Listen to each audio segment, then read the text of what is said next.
ومولانا محمد اللهم صل على سيدنا ومولانا محمد وعلى آله وصحبه وبارك وسلم.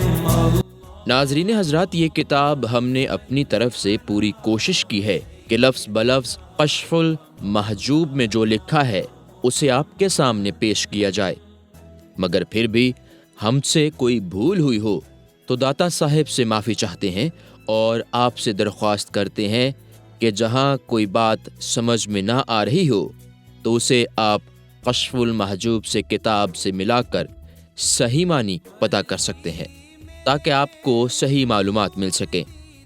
ہم سب کو اللہ اپنے حبیب صلی اللہ علیہ وسلم کا صدقے توفیق دے کہ ہم صحیح علم حاصل کریں اور اس پر چل کر معرفت الہی حاصل کریں. اللہ تعالی ہم سب کا حامی و ناصر اور مدد کرنے والا ہے. بے شک وہی ذات ہے جس نے ہمیں پیدا کیا اور وہی ہمیں اپنی طرف لوٹانے والا ہے. متاخرین ائمہ و مشائخ کا تذکرہ. اعوذ باللہ من الشیطان الرجیم. بسم اللہ الرحمن الرحیم.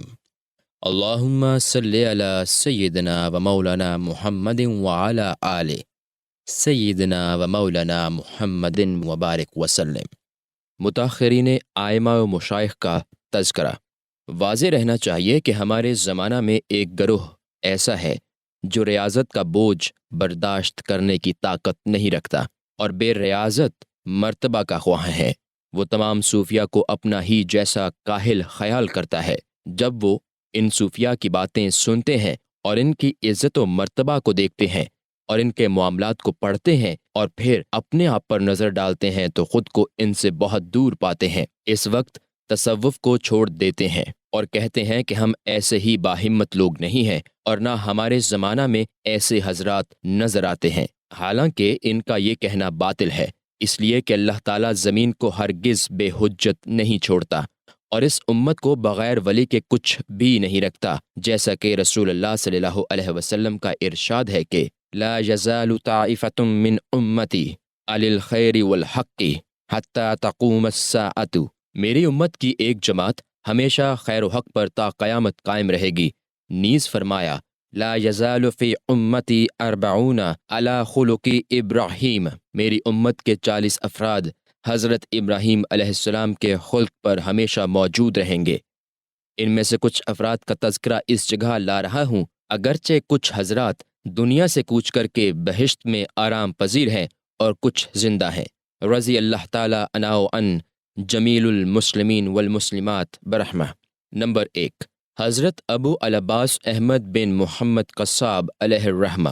من جملہ متاخرین ائمہ طریقت، طراز طریقت ولایت، جمال اہل ہدایت حضرت ابو العباس احمد بن محمد قصاب رحمۃ اللہ ہیں. آپ نے ماوراء النہر کے صوفیہ مقتدمین سے ملاقات کی اور ان کی صحبت میں رہے.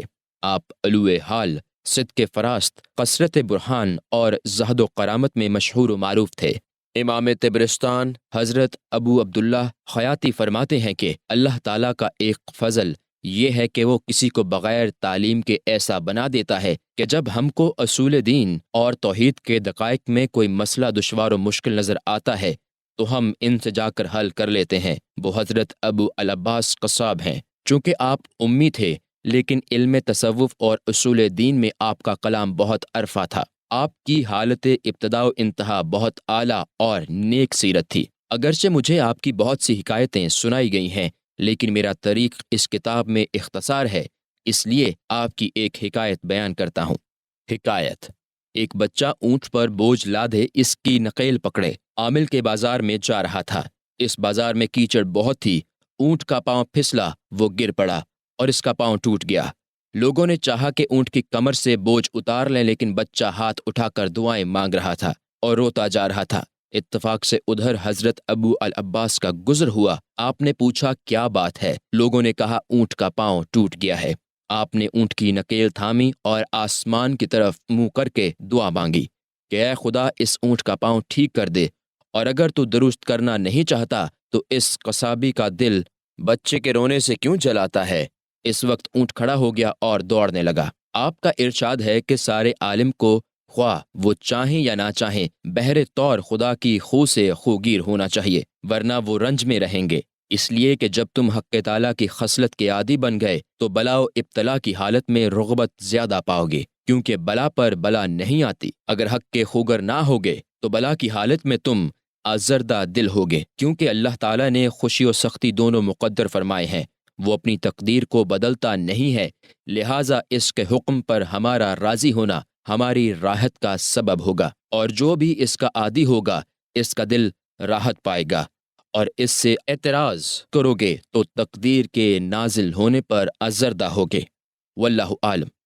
نمبر 2، حضرت ابو علی بن حسین بن محمد دقاق علیہ الرحمہ، عزائمہ متاخرین، بیان مریداں، برہان محققاں، حضرت ابو علی بن حسین بن محمد دقاق رحمۃ اللہ علیہ ہیں، جو اپنے فن کے امام زمانہ میں بے نظیر اور کشف راہ حق میں بیان صریح اور زبان فصیح رکھتے تھے۔ بکثرت مشائخ سے ملاقات کی اور ان کی صحبت پائی۔ آپ حضرت نصر آبادی کے مرید تھے، وعظ و نصیحت فرمایا کرتے تھے۔ آپ کا ارشاد ہے، جو حق کے تعالیٰ کے ماں سوا کسی اور سے انس رکھے وہ اپنے حال میں کمزور ہے، جو اس کے غیر کی بات کرے وہ اپنے کلام میں جھوٹا ہے، اس لیے کہ غیر سے انس رکھنا معرفت کی کمی کی بنا پر ہے، اور خدا سے انس رکھنا غیر کی وحشت سے محفوظ رہنا ہے، اور جو غیر سے ڈرنے والا ہوتا ہے وہ غیر سے بات تک نہیں کر سکتا۔ ایک بزرگ بیان کرتے ہیں کہ ایک دن میں ان کی مجلس میں اس لیے گیا کہ میں ان سے متوکلین کا حال دریافت کروں۔ آپ اس وقت طبرا کا نفیس امامہ سر پر باندھے ہوئے تھے۔ میرا دل دستار پر مائل ہو گیا۔ میں نے ان سے عرض کیا، اے شیخ، توکل کیا ہے؟ آپ نے فرمایا، یہ ہے کہ تم لوگوں کی دستار کا لالچ نہ کیا کرو۔ یہ فرما کے اپنا امامہ میرے آگے ڈال دیا۔ نمبر 3، حضرت ابو الحسن علی بن احمد خرقانی علیہ الرحمہ، از ائمہ متاخرین، شرف اہل زمانہ در زمانہ خود یگانہ، حضرت ابو الحسن علی بن احمد بن خرقانی رحمۃ اللہ علیہ ہیں، جو برگزیدہ جلیل القدر مشائخ میں سے ہیں، تمام اولیاء کے ممدوح رہے۔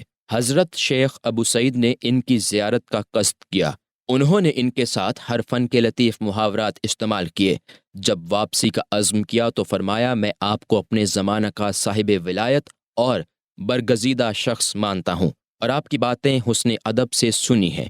حالانکہ وہ شیخ ابو سعید کے خادم تھے، اور جب یہ شیخ ان کے پاس پہنچے تب بھی ان سے کوئی اور بات نہ کرتے، وہ ان کی باتیں سنتے رہتے اور بات کا جواب دیتے رہتے، اس کے سوا کچھ نہ فرماتے۔ میں نے ان سے دریافت کیا، اے شیخ، آپ نے ایسی خاموشی کس لیے اختیار فرمائی؟ آپ نے فرمایا، ایک ہی شخص بیان کرنے کے لیے کافی ہے۔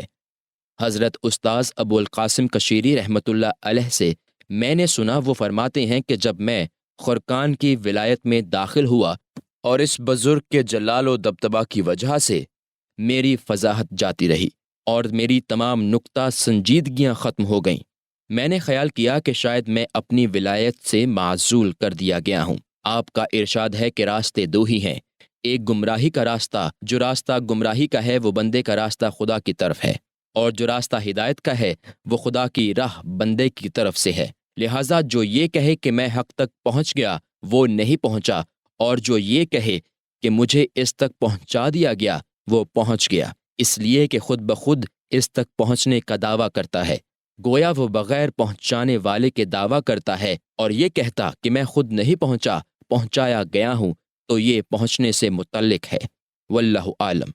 نمبر 4، حضرت محمد بن علی المعروف بداستانی علیہ الرحمہ، از ائمہ متاخرین، بادشاہ وقت، اپنے زمانہ میں بیان و تعبیر میں منفرد، حضرت ابو عبداللہ محمد بن علی المعروف بداستانی علیہ الرحمہ ہیں، جو بستام کے رہنے والے، انواع علوم کے عالم اور برگزیدہ بارگاہ حق تھے۔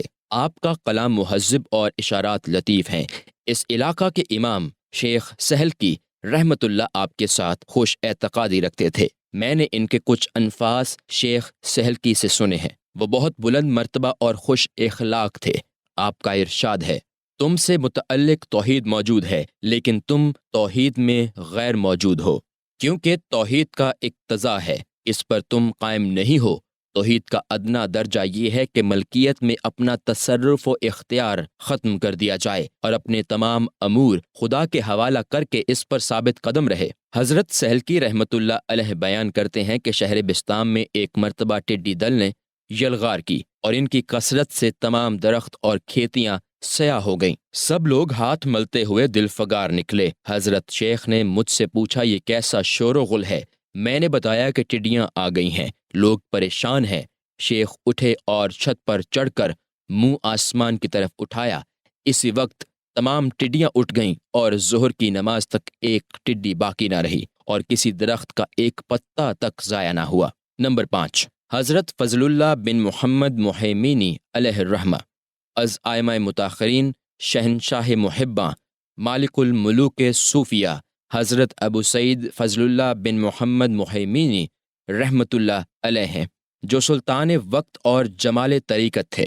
تمام لوگ آپ سے مسخر تھے، کچھ آپ کے دیدار جمال سے اور کچھ عقیدت سے اور کچھ قوت حال سے آپ کے فنون علوم کے عالم اور نرالی شان رکھتے تھے۔ اسرار الہی سے مشرف حضرات میں آپ کا مرتبہ بلند تھا۔ علاوہ ازیں آپ کی نشانیاں اور براہین بکثرت ہیں اور آج بھی جہاں میں ان کے آثار ظاہر ہیں۔ آپ کا ابتدائی حال یہ ہے کہ آپ مہنہ سے تحصیل علم کے لیے سرخس آئے اور حضرت ابو علی زاہد کے درس میں بیٹھے۔ آپ ان سے ایک دن میں 3 دن کا درس لیتے اور 3 دن عبادت میں گزارتے، یہاں تک کہ آپ کے استاد نے آپ کے رشد کا حال دیکھا تو تعظیم و تکریم میں اضافہ کر دیا۔ اس زمانہ میں سرخس کا حاکم شیخ ابو الفضل حسن تھا۔ ایک روز آپ نہر کے کنارے جا رہے تھے کہ سامنے سے ابو الفضل آتے دکھائی دیا۔ وہ کہنے لگا، اے ابو سعید، تمہارا راستہ یہ نہیں ہے جس پر تم چل رہے ہو، اپنی راہ چلو۔ آپ نے اس سے کچھ تعرض نہ کیا اور پلٹ کر اپنی جگہ آ گئے اور ریاضت و مجاہدہ میں مشغول ہو گئے، یہاں تک کہ حق تعالیٰ نے آپ پر ہدایت کا دروازہ کھول دیا اور مراتب الیاء پر فائز کر دیا۔ حضرت شیخ ابو مسلم فارسی نے مجھے بتایا کہ میری ان سے بڑی چھیڑ چھاڑ رہتی تھی۔ ایک مرتبہ میں ان سے ملنے گیا، اس وقت میں ایک میلی سی گدڑی پہنے ہوئے تھا۔ جب میں مکان کے اندر ان کے روبرو پہنچا تو انہیں دبائے مصری پہنے ہوئے تخت پر بیٹھے دیکھا۔ میں نے دل میں کہا، یہ اس ٹھاٹ باٹ کے ساتھ بود و باشت پر درویشی کا دعویٰ کرتے ہیں اور میں ان تمام علاقوں سے مجرد رہ کر درویشی کا مدعی ہوں، ان کے ساتھ میری موافقت کیسے ہوگی؟ وہ مرد خدا میرے اس دلی خدشہ سے باخبر ہو گیا، سر اٹھا کر فرمایا، اے ابو مسلم، تم نے کس کتاب میں پایا ہے کہ جس کا دل مشاہدہ حق میں قائم ہو، اس پر نام فقر، ناداری و مفلسی لکھا ہے؟ مطلب یہ ہے کہ اصحاب مشاہدہ تو حق تعالیٰ کے ساتھ غنی ہوتے ہیں، فقراء تو ارباب مشاہدہ میں سے ہوتے ہیں۔ ابو مسلم کہتے ہیں کہ میں اپنے گمان پر پشیمان ہوا اور برے اندیشہ سے توبہ کی۔ حضرت ابو سعید کا ارشاد ہے، تصوف وہ ہے کہ بے واسطہ حق کے ساتھ دل کا قیام ہو۔ یہ اشارہ مشاہدہ کی طرف ہے اور مشاہدہ دوستی کے غلبہ کا نشان ہے، اور صفت میں مستغرق ہونا دیدار کے شوق کا ثبوت ہے، اور صفت کا فنا ہونا حق کے ساتھ بقا کا ثبوت ہے۔ مشاہدے کی تفصیل باب الحج میں بیان کی جائے گی۔ ایک مرتبہ حضرت ابو سعید نے نیشا پور سے مقام طوس جانے کا ارادہ کیا۔ راستہ میں ایک گھاٹی اتنی سرد آئی کہ موزے میں پاؤں ٹھنڈے ہو رہے تھے۔ ایک درویش کو خیال آیا کہ میں اپنی چادر پھاڑ کر 2 ٹکڑے کر کے شیخ کے پاؤں پر لپیٹ دوں۔ چادر چونکہ عمدہ اور قیمتی تھی، ٹکڑے کرنے کو دل نے گوارا نہ کیا۔ جب ہم طوس پہنچے تو اس درویش نے ان سے سوال کیا کہ اے شیخ، شیطانی وسوسہ اور الہام حق کے درمیان کیا فرق ہے؟ انہوں نے فرمایا کہ الہام وہ تھا کہ تجھے چادر پھاڑ کر 2 ٹکڑے کر کے ابو سعید کے پاؤں پر لپیٹنے کا حکم دیا گیا تھا تاکہ وہ سردی سے محفوظ رہیں، اور شیطانی وسوسہ وہ تھا کہ تجھے ایسا کرنے سے باز رکھا۔ اس قسم کی بکثرت اور متواتر باتیں ان سے منسوب ہیں۔ مردان خدا کا یہی کام ہے، واللہ عالم۔ نمبر 6، حضرت ابو الفضل محمد بن حسن حتلہ علیہ الرحمہ از ائمہ متاخرین زین اوتاد شیخ عباد حضرت ابو الفضل محمد بن حسن حتلہ رحمۃ اللہ علیہ ہیں۔ طریقت میں میری ارادت انہی سے ہے۔ آپ علم و تفسیر و روایات کے عالم اور تصوف میں حضرت جنید بغدادی رحمۃ اللہ علیہ کے ہم مشرف تھے۔ حضرت حصری کے مرید اور حضرت سردانی کے مصاحب، اور حضرت ابو عمر قزوینی حضرت ابو الحسن بن ثعلبہ اور حضرت ابو عمر قزوینی حضرت ابو الحسن بن ثعلبہ رحمہ اللہ کے ہم اثر تھے۔ 60 سال کامل گوشہ نشینی اختیار کر کے پہاڑوں کے غاروں میں زندگی گزار دی اور اپنا نام و نشان گم رکھا۔ زیادہ تر لگام نامی پہاڑ پر اقامت رکھی، عمدہ زندگی گزاری۔ آپ کی نشانیاں اور براہین بکثرت ہیں، لیکن آپ عام صوفیاء کے رسم و لباس کے پابند نہ تھے، اہل رسوم سے سخت بے راز تھے۔ میں نے آپ سے بڑھ کر روب و دبدبہ والا کسی مرد خدا کو کبھی نہ دیکھا۔ آپ کا ارشاد ہے، دنیا ایک دن کی ہے اور ہم اس میں روزہ دار ہیں۔ مطلب یہ ہے کہ ہم نہ تو دنیا سے کچھ حاصل کرنے کی خواہش رکھتے ہیں اور نہ اس کی بندش میں آنا چاہتے ہیں۔ ہم نے اس کی آفتوں کو دیکھ لیا ہے اور اس کے حجابات سے باخبر ہو چکے ہیں۔ ہم اس سے بھاگتے ہیں۔ حضرت داتا گنج بخش رحمۃ اللہ علیہ فرماتے ہیں کہ ایک مرتبہ میں وضو کرتے آپ کے ہاتھوں پر پانی ڈال رہا تھا۔ میرے دل میں خیال گزرا کہ جب تمام کام قسمت و تقدیر پر منحصر ہیں تو آزاد لوگ کیوں کرامت کی خواہش میں مرشدوں کے غلام بنتے پھرتے ہیں؟ آپ نے فرمایا، اے فرزند، جو خیالات تمہارے دل میں گزر رہے ہیں میں نے جان لیا، لہٰذا تمہیں معلوم ہونا چاہیے کہ ہر حکم کے لیے کوئی سبب ہوتا ہے۔ جب اللہ تعالیٰ کسی سپاہی بچہ کو تاج و تخت عطا فرماتا ہے تو وہ اسے توبہ کی توفیق دے کر کسی دوست و محبوب کی خدمت کی سعادت نصیب فرماتا ہے تاکہ یہ خدمت اس کی کرامت کا موجب بنے۔ اس قسم کے بکثرت لطائف روزانہ ظہور پذیر ہوتے ہیں۔ جس دن آپ کی رحلت ہوئی اس وقت آپ دمشق دینان رود کے مابین گھاٹی کے کنارے ایک گاؤں بیت الحق نامی میں تشریف فرما تھے اور آپ کا سر مبارک میرے آغوش میں تھا۔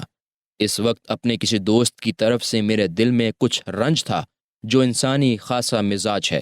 آپ نے مجھ سے فرمایا، اے فرزند، دل کو مضبوط کرنے والا ایک مسئلہ بتاتا ہوں، اگر خود کو اس پر کاربند کریں تو تمام رنج و فکر سے محفوظ ہوگے۔ فرمایا، ہر محل اور حالت کو، خواہ وہ نیک ہو یا بد، اللہ تعالیٰ ہی نے اسے پیدا فرمایا ہے، لہٰذا اس کے کسی فعل پر معترض نہ ہونا چاہیے اور نہ دل کو رنجیدہ کرنا چاہیے۔ اس کے سوا آپ نے کوئی وصیت نہ فرمائی اور اپنی جان جاں آفرین کے سپرد کر دی، واللہ عالم۔ نمبر 7، حضرت ابو القاسم قشیری علیہ الرحمہ از ائمہ متاخرین، استاذ و امام و زین اسلام حضرت ابو القاسم عبد الکریم ابن حوازن قشیری رحمۃ اللہ علیہ ہیں، جو اپنے زمانہ میں یکتا اور قدر و منزلت میں عرفہ و اشرف تھے۔ آپ کے حالات اور گوناگوں فضائل اہل زمانہ میں مشہور ہیں۔ ہر فن میں آپ کے لطائف موجود ہیں۔ آپ کی محققانہ تصانیف بکثرت ہیں۔ اللہ تعالیٰ نے آپ کے حال و زبان کو لغویات سے محفوظ رکھا۔ میں نے آپ کا یہ ارشاد سنا ہے کہ صوفی سرسام کی بیماری کی مانند ہے کہ پہلے بکواس ہوتی ہے اور آخر میں خاموشی، پھر جب قائم ہو جائے تو گونگا بنا دیتی ہے۔ مطلب یہ ہے کہ سفوت کی دو صورتیں ہوتی ہیں، ایک وجد کی، دوسرے نمود کی۔ نمود مبتدیوں کے لیے ہے، نمود سے مراد ہذیان ہے، اور وجد منتہیوں کے لیے ہے، اور حالت وجد کا بیان محال و دشوار ہوتا ہے۔ لہٰذا جب تک طالب ہے الوہمت سے گویا ہے، اور گویائی اہل طلب کے نزدیک ہذیان ہے۔ جب وصال ہو گیا تو واصل ہو گئے۔ ان کے لیے بیان و اشارے کی حاجت نہیں رہتی، جس طرح کہ حضرت موسیٰ علیہ السلام جب مبتدی تھے تو ان کی تمام ہمتیں رویت الہی کی تمنا میں رہیں، اور ربی ارادنی انظر الیکا، اے رب مجھے اپنا جلوہ دکھا کہ میں تیرے دیدار سے مشرف ہو جاؤں کی مناجات کرتے رہتے۔ یہ مقصود کی نارسائی میں نمود کی تعبیر ہے، اور ہمارے آقا سید عالم صلی اللہ علیہ وسلم منتہی اور صاحب تمکین ہیں۔ جب آپ کا وجود مقام ہمت سے بلند ہوا اور ہمت فنا ہوئی تو ارشاد ہوا لَأَحْسَى ثَنَاءً عَلَيْكَ، میں تیری ثنا شمار نہیں کر سکتا، یہ منزلت رفیع اور مقام اعلیٰ ہے، واللہ عالم۔ نمبر 8، حضرت ابو العباس احمد بن محمد اشقانی علیہ الرحمہ از آئمہ متاخرین، شیخ و امام، عہدے در طریق خود مفرد حضرت ابو العباس احمد بن محمد اشقانی رحمۃ اللہ علیہ ہیں، جو فنون علم کے اصول و فرو میں امام اور ہر معانی میں کامل و اکمل تھے۔ اہل تصوف کے اکابر اور اجلا میں آپ کا شمار ہے۔ بکثرت مشائخ سے ملاقات کی، آپ اہل راہ کو فنا سے تعبیر کرتے تھے اور مغلق و مشکل عبارت بولنے میں مخصوص تھے۔ میں نے جہلا کی ایک جماعت کو دیکھا کہ وہ ان عبارتوں کی تقلید کرتے اور ان کی تشیحات کی پیروی کرتے اور غیر محمود معنی کا اتباع کرتے تھے، حالانکہ ان کی عبارتوں پر غور و فکر کی ضرورت تھی۔ مجھے ان سے بڑی محبت تھی، چونکہ وہ مجھ پر بڑی مہربانی و شفقت فرماتے تھے۔ بعض علوم میں وہ میرے استاد تھے، شریعت کی تعظیم کرتے اور ہر شخص سے کنارہ کش رہنے میں ان سے زیادہ کسی شخص کو میں نے نہ دیکھا۔ علم اصول میں ان کی دقیق عبارتوں سے امام و محقق کے سوا کوئی فائدہ نہیں اٹھا سکتا۔ ان کی طبیعت ہمیشہ دنیا و آخرت سے بیزار رہی اور ہمیشہ یہی کہتے رہے کہ میں ایسی فنا کا طالب ہوں جس میں وجود کا شائبہ تک نہ ہو، اور فارسی میں فرماتے جس کا مطلب یہ ہے کہ ہر آدمی کو محال کی خواہش ہے، مجھے بھی محال درکار ہے، لیکن میں یقین سے جانتا ہوں کہ ایسا کبھی نہ ہوگا، حالانکہ ممکن وہی ہے جس کی مجھے ضرورت ہے، کیونکہ اللہ تعالیٰ مجھے ایسی فنا میں لے جائے گا جہاں فنا کا بھی وجود نہ ہوگا، کیونکہ جتنے مقامات جو کہ زمانہ میں ہیں وہ سب ہی حجاب و ابتلا ہیں، اور آدمی خود اپنے حجاب کا عاشق ہے۔ دیدار کی آرزو میں بندہ کا فنا ہونا حجاب میں آرام و سکون سے بہتر ہے، اور جبکہ اللہ تعالیٰ باقی ہے اور اس پر عدم و فنا جائز ہی نہیں ہے، تو بہتر یہی ہے کہ میں اس کے قبضہ قدرت ہی میں فنا ہو جاؤں، کیونکہ ایسے فنا کے لیے ہرگز بقا نہ ہوگی۔ صحت فنا میں یہ باقاعدہ مضبوط و مستحکم ہے، واللہ عالم۔ نمبر 9، حضرت ابو القاسم بن علی گرگانی علیہ الرحمۃ از آئمہ متاخرین قطب زمانہ در وقت خود یگانہ حضرت ابو القاسم بن علی بن عبداللہ گرگانی رحمۃ اللہ علیہ ہیں، جو اپنے وقت و زمانہ میں بے نظیر و بے عدیل تھے۔ آپ کا ابتدائی حال بہت اچھا تھا، آپ کی مسافرت سخت اور باشرط تھی، لوگوں کے دل آپ کی طرف مائل تھے، تمام طلبہ آپ سے عقیدت رکھتے تھے اور مریدوں کے وقوع کشف میں ایک قسم کا نشان تھے، ظاہری حالت مزین اور تمام علوم میں ماہر تھے۔ آپ کا ہر مرید جہان کی زینت تھا۔ انہوں نے اپنی اولاد کو نیک چھوڑا، توقع ہے کہ انشاءاللہ وہ قوم کے پیشوا ہوں گے۔ آپ لسان الوقت تھے۔ حضرت ابو علی فضل بن محمد نے ان کے حق میں اپنا نصیب نہ چھوڑا تھا، چونکہ وہ سب سے کنارہ کش رہتے تھے۔ اللہ تعالیٰ نے اس آراز کی برکت سے اس مقتدا کو زبان حال بنا دیا تھا۔ ایک دن میں شیخ کے روبرو حاضر تھا، اپنے احوال و نمود کو شمار کر رہا تھا تاکہ اپنی کیفیت آپ سے بیان کروں، کیونکہ آپ ہی وقت کے ناقد تھے۔ آپ نے مجھ پر شفقت فرما کر انہیں سنا اور اسے میرے بچپن کے غرور اور جوانی کی آگ پر محمول فرمایا، اور اسی نتیجہ میں اس کیفیت کی موجودگی قرار دی۔ چونکہ یہ شیخ اپنے ابتدائی حال میں اس کوچہ سے گزر کر چکے تھے، اس لیے میرے بارے میں انہوں نے اتنا عجز و انکسار برتا، لیکن وہ میری دلی کیفیت کو سمجھ گئے۔ فرمانے لگے، اے والد کے دوست، تمہیں معلوم ہونا چاہیے کہ میرا یہ انکسار نہ تمہارے لیے ہے نہ تمہارے حال کے لیے، کیونکہ حال کا بدلنے والا محال کے محل میں آتا ہے، بلکہ میرا یہ انکسار محو احوال اللہ تعالیٰ کے حضور میں ہے۔ یہ بات تمام طلباء کے لیے عام ہے، صرف تمہارے ہی لیے نہیں ہے۔ جب میں نے یہ سنا تو میں از خود رفتہ ہو گیا۔ انہوں نے میری باطنی حالت کو ملاحظہ فرما کر کہا، اے فرزند، آدمی کو اس طریقت سے اس سے زیادہ نسبت نہیں ہوتی کہ جب اسے طریقت کی طرف لگائیں تو اس کے گمان کو پھیر دیا جاتا ہے، اور جب وہ گمان سے پھر جائے تو پھر اس پر خیالی تعبیر کی راہ بند کر دی جائے۔ لہٰذا نفی و اثبات اور اس کا وجود و عدم دونوں خیال ہیں۔ آدمی کسی طرح خیالی بندش سے باہر نہیں نکل سکتا۔ اسے چاہیے کہ وہ حق کی بندگی اختیار کرے اور اپنے دل سے تمام نسبتوں کو نکال پھینکے، صرف بندگی اور فرمانبردار کی نسبت کو برقرار رکھے۔ اس کے سوا اور بھی بکثرت اسرار کی باتیں ہوئیں جن کے تذکرے میں اصل موضوع خلط مباحثت ہو جائے گا، واللہ عالم۔ نمبر 10، حضرت ابو احمد المظفر علیہ الرحمت از ائمہ متاخرین، رئیس اولیاء، ناصح اصفیاء حضرت ابو احمد المظفر بن احمد بن حمدان رحمۃ اللہ علیہ ہیں۔ آپ کا باطن مسند جلوہ ہائے ربانی تھا، تصوف کے دروازے کشادہ اور سر پر تاج فراست آراستہ تھا۔ فنا و بقا کی تشریح عمدہ اور تعبیر بلند تھی۔ شیخ المشائخ حضرت ابو سعید فرماتے ہیں کہ ہمیں بارگاہ الہی کا قرب بندگی کی راہ سے عطا ہوا اور خواجہ المظفر کو براہ راست خدا کی طرف سے ملا۔ مطلب یہ ہے کہ ہم نے مجاہدے سے مشاہدہ کیا اور انہوں نے مشاہدے سے مجاہدہ کیا۔ انہی سے میں نے سنا کہ بزرگوں کو جو کچھ بعد پیمائی اور قطع مسافت کے بعد ملا وہ مجھے مسند اور بالا نشینی سے حاصل ہوا۔ اصحاب رعونت و متکبرین شیخ کی اس بات کو دعویٰ پر محمول کرتے ہیں، حالانکہ دعویٰ عیب ہے اور کسی صورت سے اپنے حال کی صداقت کے بیان کو دعویٰ نہیں کہا جا سکتا، خاص کر جب کہ اہل معنی بیان کریں۔ ان کا فرزند رشید موجود ہے۔ حضرت خواجہ ابو سعید فرماتے ہیں کہ ایک دن میں ان کے پاس موجود تھا کہ نیشا پور کا ایک مدعی آیا اور آپ کے اشارے پر کہنے لگا، فانی شدہ نگاہ باقی شود، یعنی فانی ہو جانے کے بعد باقی ہوتا ہے۔ خواجہ المظفر نے فرمایا، فنا پر بقا کی کیا صورت ہے؟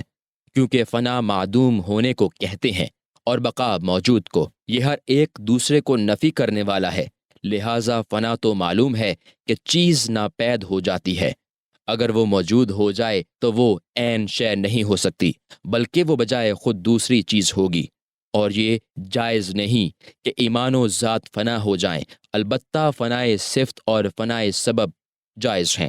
معلوم ہوا کہ جب سبب اور صفت معدوم ہو گئی تو اب موصوف و مسبب رہ گیا اور ذات کے لیے فنا درست نہیں۔ حضرت داتا گنج بخش رحمۃ اللہ علیہ فرماتے ہیں کہ حضرت خواجہ کی بعینہ عبارت مجھے یاد نہیں، البتہ اس کا مفہوم یہی تھا جو درج کیا گیا ہے۔ مزید وضاحت عام فہم طور پر یوں کی جائے گی کہ بندے کا اختیار بندے کی صفت ہے، بندہ اسے اپنے اختیار کی وجہ سے اختیار حق میں محجوب ہے، لہٰذا اس صفت کی بنا پر بندہ حق تعالیٰ سے حجاب میں آ گیا، اور یہ یقینی امر ہے کہ اختیار حق ازلی ہے اور بندہ حادث، ازل کے لیے فنا جائز نہیں ہے، اور جب اختیار حق بندے کے بارے میں بقا بنی تو لا محالہ بندے کا اختیار فانی ہوا اور اس کا تصرف منقطع ہو گیا، واللہ عالم۔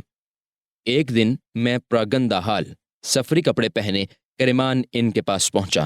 انہوں نے مجھ سے فرمایا، اے ابو الحسن اپنا حال بیان کرو۔ میں نے عرض کیا، سما چاہتا ہوں۔ آپ نے اسی وقت قوال کو بلانے بھیجا۔ اس کے بعد اہل عشرت کی ایک جماعت آئی۔ جوش جوانی، قوت ارادی اور سوز محبت نے مجھے کچھ کلمات سننے پر بے چین کر دیا۔ کچھ عرصہ بعد جب جوش ٹھنڈا پڑا اور غلبہ کم ہوا تو انہوں نے مجھ سے فرمایا، سما کے بارے میں کیا حال ہے؟ میں نے عرض کیا، اے شیخ مجھے بڑی فرصت حاصل ہوئی۔ انہوں نے فرمایا، جس وقت قوال کو بلایا گیا تھا اس وقت سما کی آواز اور قووں کی آوازیں دونوں برابر تھیں، کیونکہ سما کی طاقت اس وقت تک ہے جب تک کہ مشاہدہ نہ ہو، اور جب مشاہدہ حاصل ہو جاتا ہے تو قدرت سما ناپید ہو جاتی ہے۔ دیکھو ایسی عادت اختیار نہ کرو کہ کہیں طبیعت ثانیہ نہ بن جائے اور مشاہدے سے دور ہو جاؤ، واللہ عالم۔